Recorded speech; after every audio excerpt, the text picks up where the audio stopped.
So, karibuni sana to this live session. I'm so glad to have you here. Today I'll try and be loud.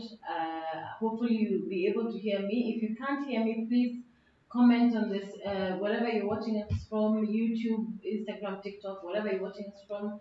Please comment and say that you're able to see or hear us clearly. Maybe you can wave, say hi. We want to engage with you today. Um, Great. And if you have any questions around partnerships, please use the comment section and we will be able to answer your questions this session. Okay? So I think we can get to a start. I think the first thing we need to do is to define what a partnership is. Because I think we need to demystify this thing that we see. Okay, people want to look for partners, they want to look for someone to help them run their businesses. So what is a partner? A partner is someone who comes and joins you in the business and takes part of ownership in your business. So this is not someone who comes and lends you money. This is not somebody who comes and helps you with the work and they're paid a salary. This is someone who takes a partnership in terms of ownership. So this is someone who becomes an equity partner in your business.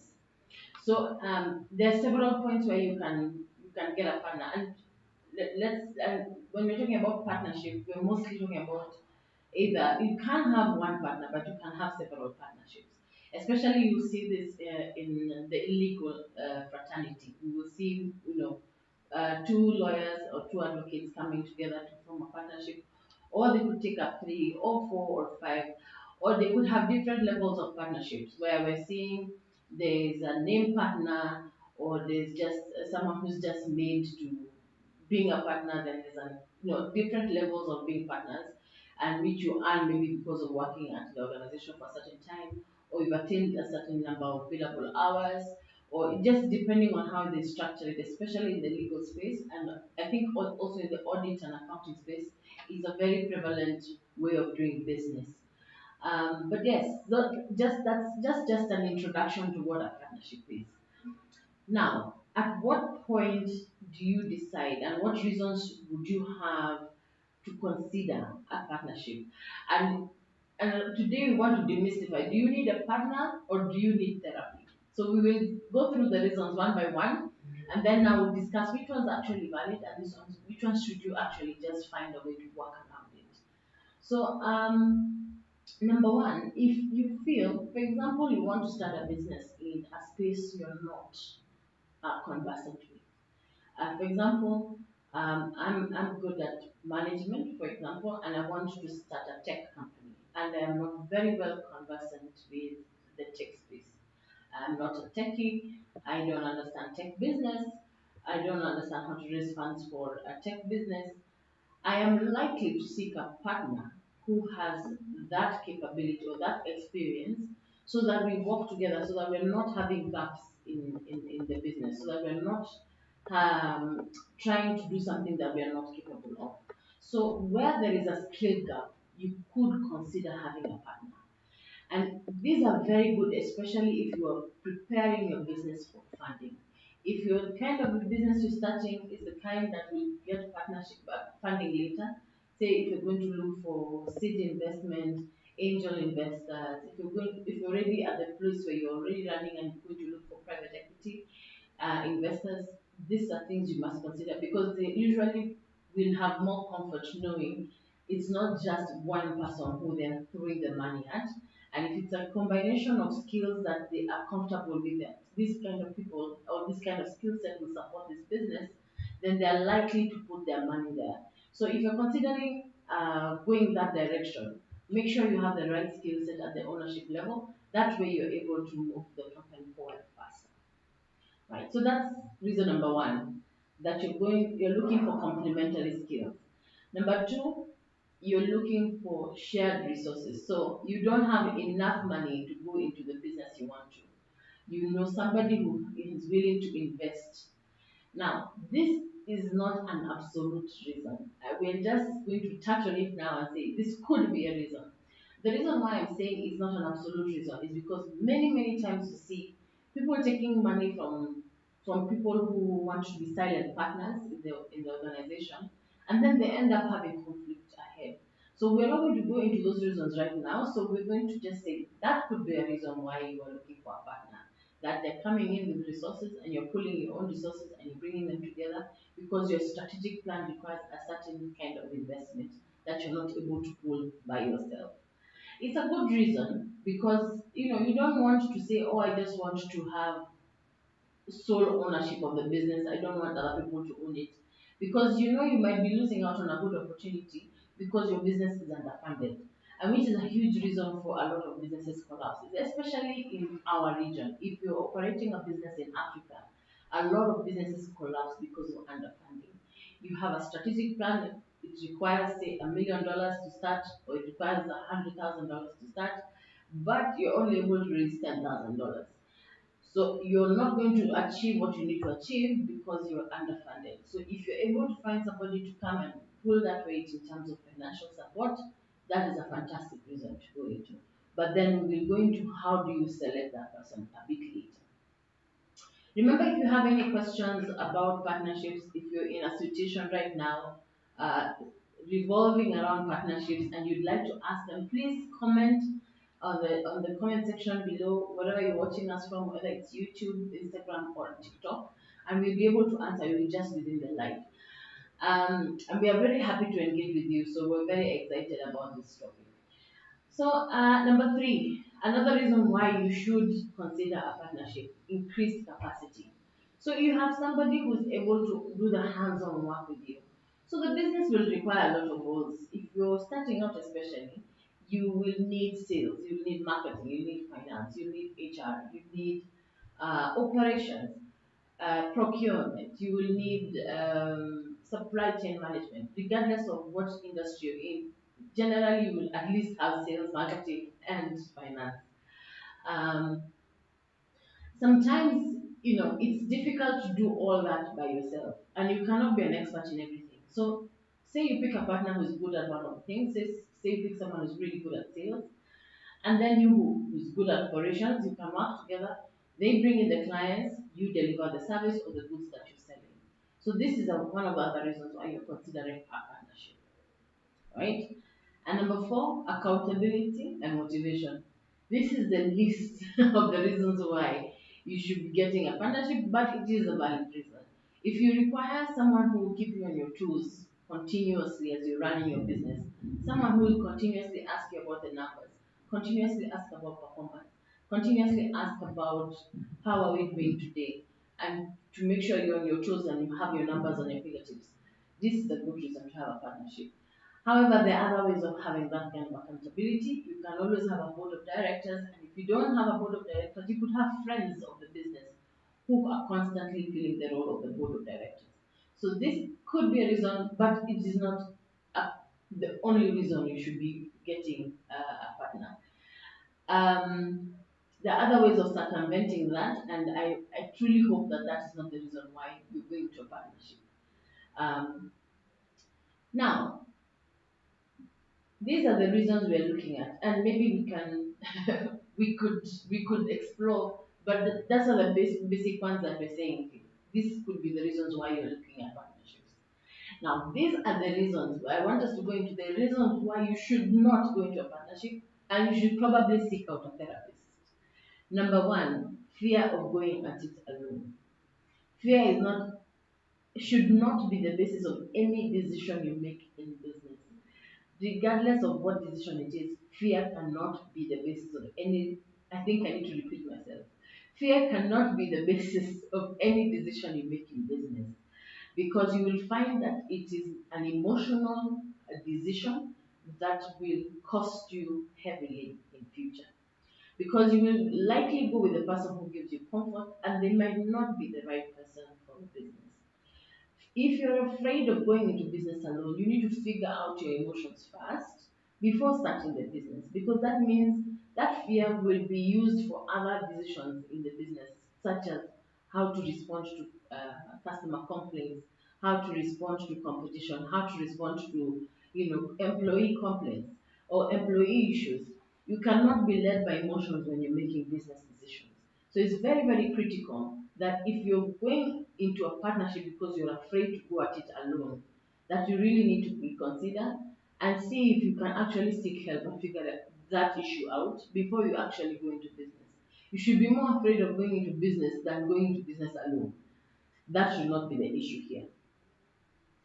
Right? And if you have someone who you know is about to go into business with a partner that they, especially if you know they're going into a business with someone who you feel is dodgy, please comment in the comment section below and tell us that story so that we can share with others so that they know that this is not the right decision for them.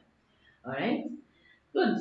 So, uh, number two, which I find is this is a pet peeve for me. Family or friends in terms of peer pressure. So this is peer pressure from family or friends. So let me give the classic example. You want to start a business, your husband wants to be a partner. You want to start a business, your wife wants to be a partner. You want to start a business, your sister wants to be a partner. Or your mother wants you to go into business with your sibling. Um, or your friends is there looking at what idea they should go into, and then you're there start trying to start a business, and your friend says, "I want you to buy into that business." That is the worst reason to go into partnership with anybody, especially family, because you will find that you will not be able to make decisions that are good for the business. There will be always family influence. There will be things happening at home that will affect the work environment. You have to really be careful and really think through how you're going to approach family business because it could work, and we hope it does, but it could go south very, very fast. So, this should not be the reason. It should be one of the reasons that we talked about earlier. If your family member is bringing in money, or if your member is bringing in a skill set that you need, then that is a reason to consider a family member, but not just based on the relationship you have. This I need to make it very, very clear. If you don't understand this, I don't know how else to explain it to you. Be very, very careful with family and friends when you're bringing them into your business. Be very, very careful. But we talk about how to manage those situations just ahead. So keep tuned. All right. Lack of capital. If you don't have capital to start a business, um, partnership should not be your number one go-to because you will instantly lose control of the business you want. Your vision cannot be translated and executed by somebody else. It almost always, I have seen very few that actually succeed. So I would rather they come in as an investor, even give you debt, then you're able to execute and pay them back, as opposed to just taking all this money, have this person have 90% of the shareholding. You're the one with the business vision, you are the one who has the ideas on how to implement it, and then you have almost no say in the business. It's a very, very risky situation. When you're thinking about fundraising, it's important to look at other options before going into partnership. Unless, again, if they fit the first four reasons we told you earlier, that these are the ones that you could consider somebody to go into partnership with. Right? So please make sure you like, comment, just or share this video with somebody who you know will need to have to listen to this before they make bad decisions in their business. It's important that you know that you share this information so that we all grow and you're not just taking this by yourself. You're not just taking this information just by yourself. All right. So I will answer one of the questions we received earlier at this point. All right. Oh, this is a comment. So someone was saying, every time my staff made a mistake, I overreacted. I didn't trust anyone to handle responsibilities. I thought I needed a strong partner to take over operations, but therapy helped me realize I was projecting past abandonment issues into my leadership style. This is an interesting comment. It's common. It's common, especially I find at the risk or at the risk of being bashed here. But I especially find uh, women entrepreneurs to be a bit more sensitive to emotional issues around the office. And I'm saying this with all respect to my fellow female entrepreneurs, but we tend to react more emotionally to a lot of the issues we have. And sometimes, the kind of support that we would crave for in the household, we want to crave for that in our businesses. But that is it's a risky venture. It cannot be an emotional reason when you're making a decision to bring in a partner. If you are not able to handle, say for example, you find handling employees is a difficult thing for you, best to hire a HR manager to handle those issues on your behalf. So it's you are able to solve your issues without bringing in someone who has power over your business, and then you're not going to have other tussles in the future. And not to say all partnerships are tumultuous, but they tend to be if there's no good structure around them. All right.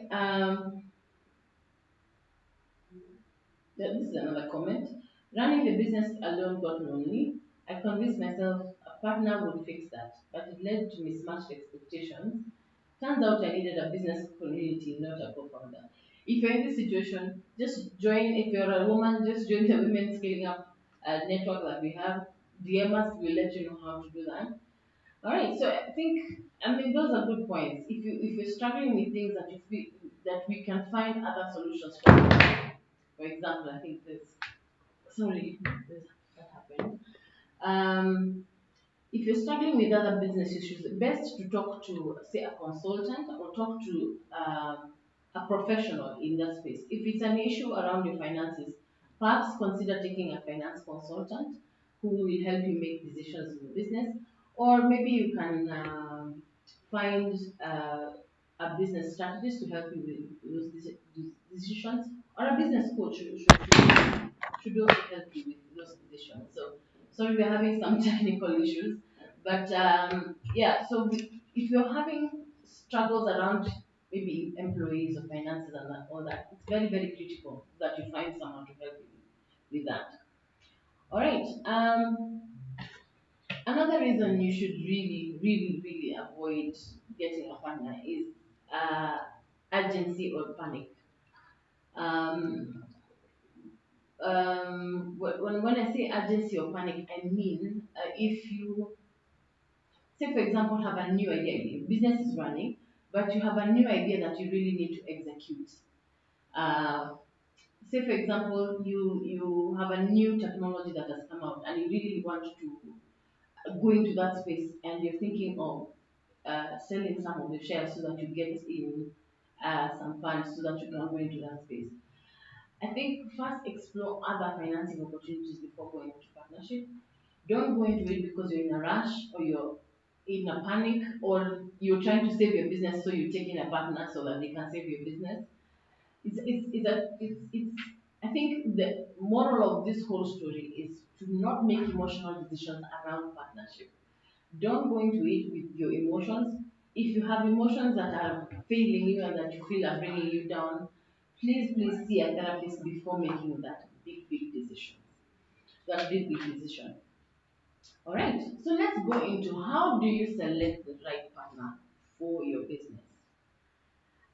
Um, Let me start with when you're making a decision to get married to somebody, you envision that this is going to be a union that is going to be a lifelong decision. We tend to be more careful about that. We tend to ensure that you have this whole list of red flags that you don't want, or the qualities you want in a spouse, and you have figured out this is the kind of personality that will work with my personality. Some people will work with star signs. I know people, who especially in the Asian community, I know there'll be a lot of matchmaking happening. There's a lot of thought process that happens in choosing a life partner. Yet when you're starting a business, you're also thinking that it will be there for life, like it will be a going concern. But we don't go into the same painstaking process when selecting a partner for your business.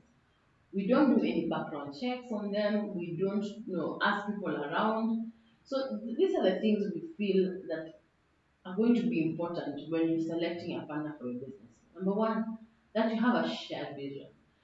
What does this mean? Most people would think that the vision is to make money. Yes, both of you probably want to make money, but the people who want to make $1 million, the people who want to make $10 million, the people who want to make $100 million, the people who want to make an impact in the industry, the people who want to change the industry, the people who want to change the industry in the country, change the industry in the globe. Depending on where you are at, you'll find that the mismatched vision between you and a partner will likely affect all the strategies that you're going to implement in your business. So the first thing is to have a conversation with them and find out what is their vision for the business that is at hand. What do they want in terms of their own personal gain, and what do they want for the business itself? What are the goals they have, and how willing are they to ensure that they put in the effort it will take to get to the vision that is shared? Number two, you need to check on their financial integrity, whether or not they're putting in finances in the business, or they're taking it out, or they're giving you any other kind of support. If you're going to go into partnership with anybody, make sure that you have checked on their financial integrity. You don't want to go into business with people who have issues with the law. You don't want to have issues with fraud. You don't want issues that will affect your business, even if it's outside of the business, that will affect either your brand or will affect your finances. So really, really do background checks on people who are going to go into partnership. Even if they have no record, how do they handle, and what is their relationship with money? Do they struggle to save? Do they struggle to not remove money from the business? Even something as simple as the kind of salary they want, or the kind of, are they willing to wait for dividends, or do they want to remove money from the account all the time? Because once you have shared responsibilities and shared, for example, access to the money in the business, you don't want someone who's continuously removing money for their own personal use. Number three, another thing you need to check is their experience and their track record. Have they done business before? If not, are they willing to learn? What is their track record if they have been in business? Are they good at making decisions? Do they make decisions quickly? Do they make decisions slowly? Do they put in a lot of research before they make decisions? Do they make super decisions? Those are things that you really need to understand about the person you're going into partnership with. If you don't go there, then you will struggle in future because you will not be expecting how they react to certain things. So it's important that you check their track record. Even if they're your spouse, you need to check on the businesses they've had before and see how they managed to run them. Have that tough conversation at the beginning. It's easier to have a tough conversation in the beginning prior to you starting than letting love take over and then later having fights about the business. Many times when you're not able to have difficult money conversations or difficult business conversations with a partner or a spouse, it becomes very, very hard to have those conversations later. So when there's a lack of communication among partners, it is almost a telltale sign. It's a red flag. You are likely to fail. All right. Another thing you need to check with the right partner is their work ethic. I think of all the complaints I've received from my clients about their partners, it's the work ethic issue that is usually the problem. That most of the time the person complaining is the person carrying majority of the workload. So you're in a partnership, you're the one doing everything, your partner is just waiting for results. If you don't know their work ethic prior to you going to business, you will struggle with that. This I don't think even needs any explanation. Just make sure you do your background check. And now, this is going to be touching. You need to check on the emotional maturity. Have you observed this person handle difficult situations before? How did they react? If they were going through tough times, did they collapse? Did they become emotional? Did they become angry? Have you seen how they handle people when they're in a tough spot? Have you seen how they handle people who are in a junior position? How are their communication skills? Are they able to communicate issues without tearing you apart? If they're not able to do that, then they're not the person to go into partnership with because you're going to suffer. You're going to suffer and you're going to want to get out of it very soon. So please, please gauge the emotional maturity first.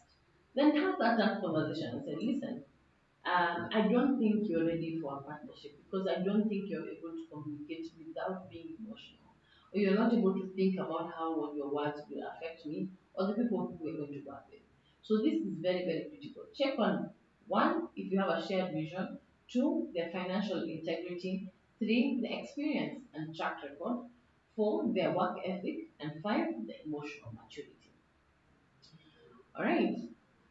So I think today we mostly have comments.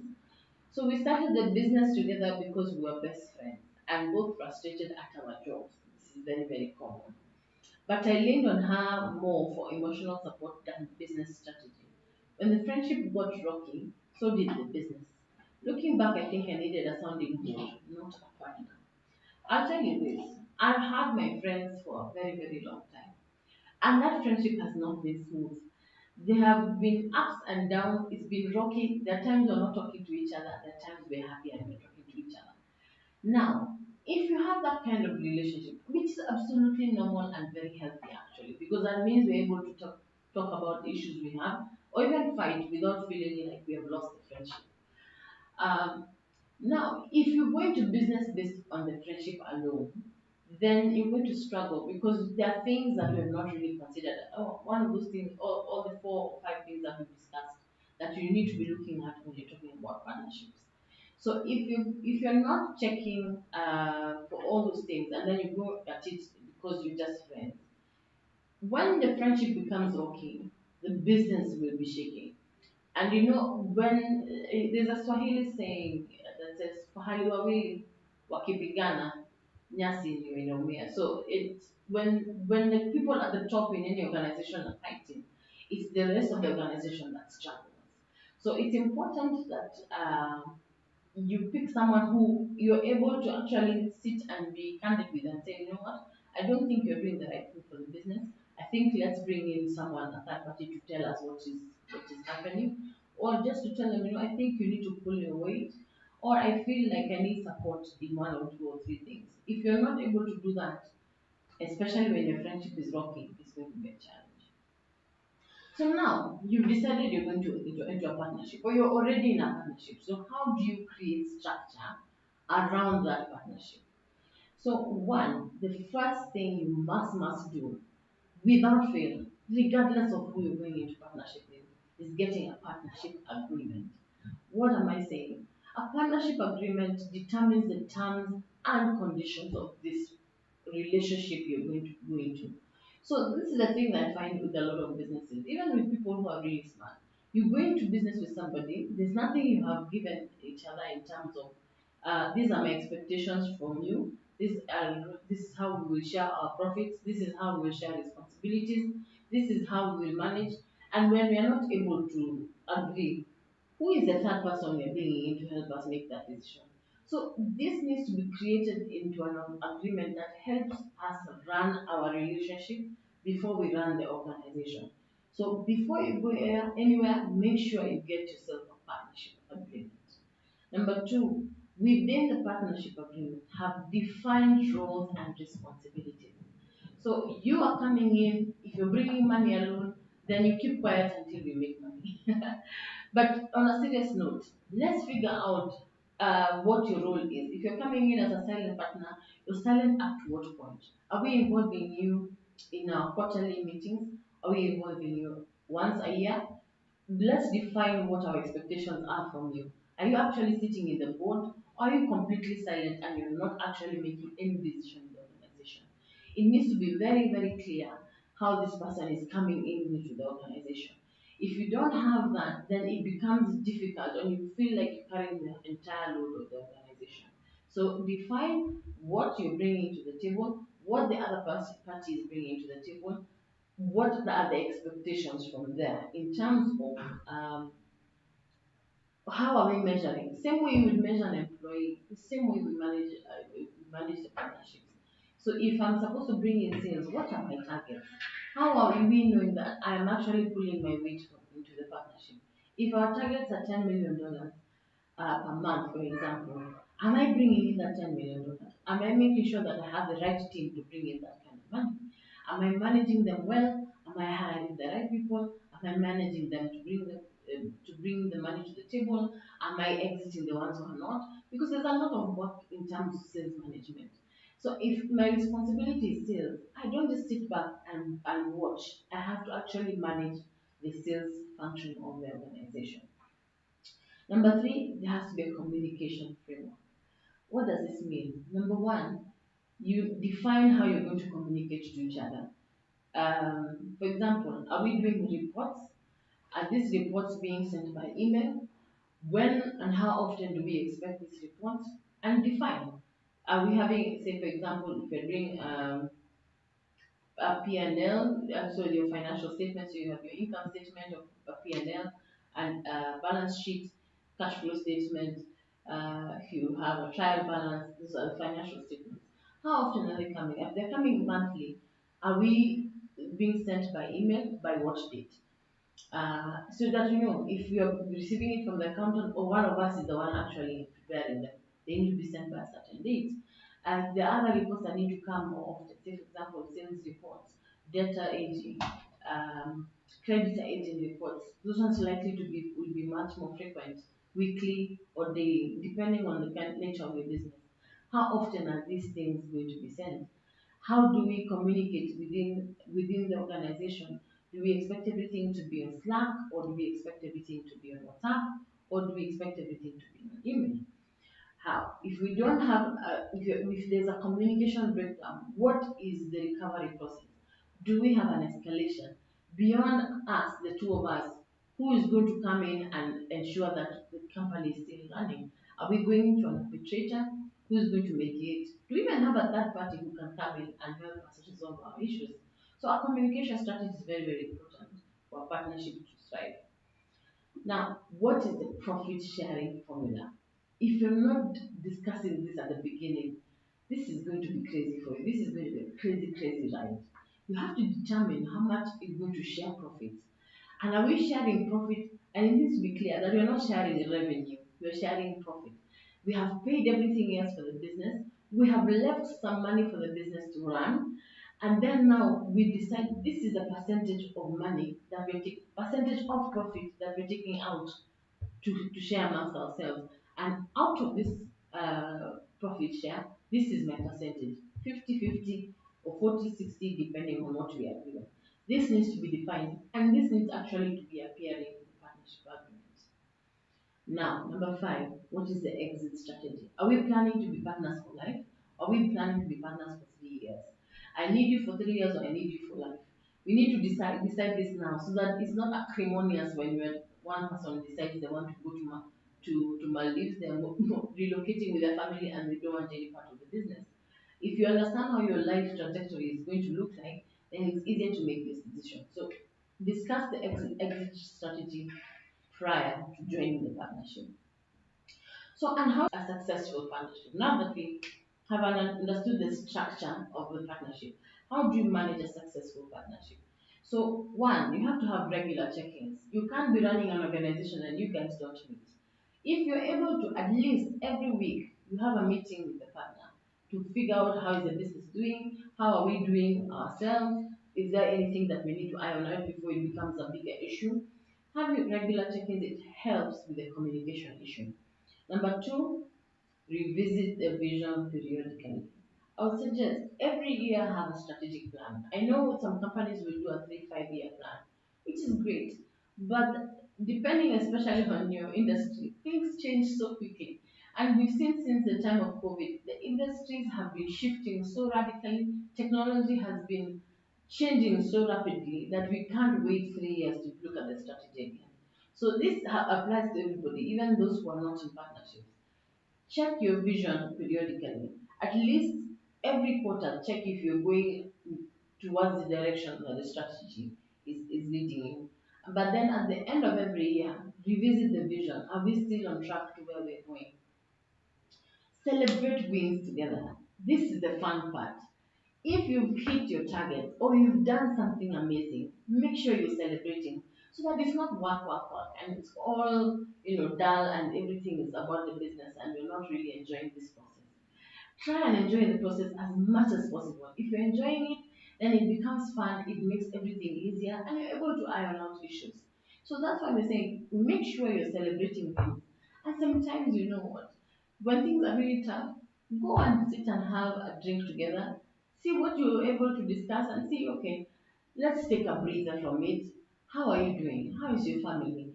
How is your sister doing? Is she well? You know, if you're not having just business conversation, sometimes it eases the tension to just figure out how your partner is doing. And then the basis of all partnerships should be transparency. And this is where we will close at. If you don't have transparency, it's going to be very, very tough for you guys. If you can stay transparent, it will help your business, it will help your relationship, it will build a lasting friendship.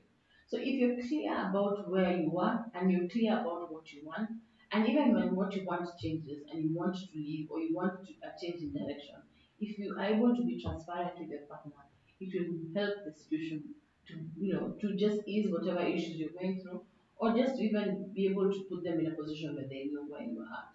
Transparency will help everything. In fact, transparency will cover every issue we talked about today. So if you're struggling with a partnership, you're struggling with how to maneuver this situation, please DM us if you have any issues. We'll be able to walk with you through this journey. And Janta is always there to support you as you go through your business journey. So we will end the live here. Thank you for participating. Thank you for joining. We really appreciate you joining us. And we will see you on the next live next week. Bye bye.